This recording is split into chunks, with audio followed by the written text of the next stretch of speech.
ഇന്ത്യയെ അനുനയിപ്പിക്കാൻ പല ചെപ്പടി വിദ്യകളും പയറ്റുകയാണ് US പ്രസിഡന്റ് ഡൊണാൾഡ് ട്രംപ്. ഇറാനുമായി ഇന്ത്യ കൂടുതൽ അടുക്കുന്നതോടുകൂടി തന്നെ ആ ബന്ധത്തിൽ വിള്ളൽ വീഴ്ത്താനുള്ള കരുനീക്കങ്ങൾ ഇപ്പോൾ ട്രംപ് നടത്തി വരികയാണ്. വെനസ്വേലയിൽ നിന്നും അവരുടെ എണ്ണശേഖരം പിടിച്ചെടുത്തതോടുകൂടി തന്നെ ഇറാന്റെ എണ്ണശേഖരത്തിൽ കണ്ണും നട്ടിരിക്കുകയാണ് ട്രംപ്. ഇപ്പോൾ കൂടുതൽ നിരാശയാണ് ഇതിലൂടെ തന്നെ ട്രംപിന് ഉണ്ടാകുന്നതെന്ന് ചില റിപ്പോർട്ടുകൾ സൂചിപ്പിക്കുന്നുണ്ട്. ഈ ഒരു ബന്ധത്തിൽ, അതായത് ഇന്ത്യ ഇറാനിൽ നിന്നും എണ്ണ വാങ്ങുന്നതിൽ വലിയ രീതിയിലുള്ള തൃപ്തി തനിക്കില്ല എന്ന് ട്രംപ് പരസ്യമായി തന്നെ ആ ഒരു അതൃപ്തി പ്രകടമാക്കിയതാണ്.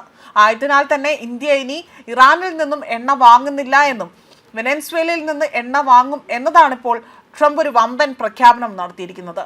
എന്നാൽ ഇതിനോടായി തന്നെ ട്രംപ് ഇതുവരെയും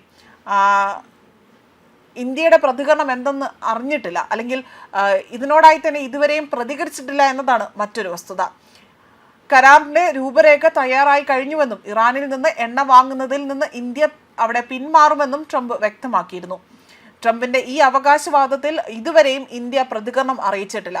വെനസ്വേലയുടെ നിയന്ത്രണം US ഏറ്റെടുക്കുന്നുവെന്ന് അവകാശപ്പെടുന്നതിന് പിന്നാലെയായിരുന്നു ഇത്തരത്തിൽ ട്രംപ് ഒരു പ്രഖ്യാപനം നടത്തിയിരിക്കുന്നത്. വെനസ്വേലയിൽ എണ്ണ വാങ്ങുന്നതുമായി ബന്ധപ്പെട്ട് ചൈനയും അതുപോലെ തന്നെ ട്രംപ് സ്വാഗതം ചെയ്യുകയാണ്.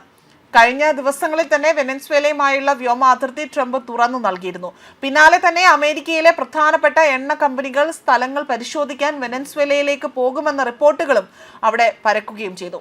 പ്രധാനമന്ത്രി നരേന്ദ്രമോദിയുമായി താൻ സംസാരിച്ചിട്ടുണ്ട് എന്നും ഊർജ്ജ സഹകരണത്തിൽ ധാരണയായി എന്നും വെനസ്വേലയിലെ ഇടക്കാല പ്രസിഡന്റായ വ്യക്തിയുമായി തന്നെ കഴിഞ്ഞ ദിവസം ഇത് വെളിപ്പെടുത്തുകയും ചെയ്തിരുന്നു.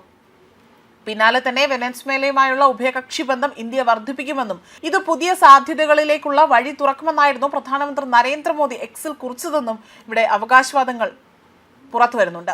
വേണമെങ്കിൽ ചൈനയ്ക്കും വെനസ്വേലയിൽ നിന്ന് എണ്ണ വാങ്ങുന്നതിനായി തന്നെ US-ഉമായി കരാറിലെത്താമെന്നായിരുന്നു ട്രംപ് പറഞ്ഞത്. എന്നാൽ ഇറാനിൽ നിന്ന് എണ്ണ വാങ്ങാനുള്ള ശ്രമങ്ങൾ ചൈന ഉപേക്ഷിച്ചില്ല എങ്കിൽ പ്രത്യാഘാതങ്ങൾ അനുഭവിക്കേണ്ടി വരുമെന്ന മുന്നറിയിപ്പ് കൂടി ട്രംപ് നൽകുകയും ചെയ്തിരുന്നു.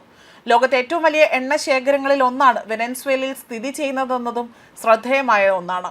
ഇവിടെ സ്വകാര്യ മേഖലയിലെ പ്രവർത്തനങ്ങൾക്ക് അനുമതി ഉണ്ടായിരുന്നില്ല എന്നതാണ് മറ്റൊരു കാര്യം. അടുത്തിടെയാണ് സ്വകാര്യ നിക്ഷേപങ്ങൾ അനുവദിക്കുന്ന തരത്തിലുള്ള നിയമങ്ങൾ അവിടെ പരിഷ്കരിക്കുന്നത്. റഷ്യയിൽ നിന്ന് എണ്ണ വാങ്ങുന്നതിന് യുക്രൈൻ യുദ്ധത്തിന് നൽകുന്ന പ്രോത്സാഹനമാണ് എന്നതായിരുന്നു ട്രംപ് കുറ്റപ്പെടുത്തിയത്. എന്നാൽ ഇന്ത്യ റഷ്യയിൽ നിന്നും എണ്ണ വാങ്ങുന്നത് തുടർന്നതോടുകൂടി തന്നെ ഇറക്കുമതി തീരുവയിൽ 25% കൂടുതൽ വർധനമാണ് ഉണ്ടായത്.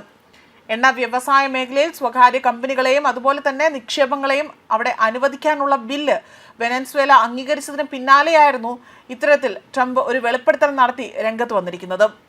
ന്യൂസ് ഡെസ്ക് കർമ്മ ന്യൂസ്.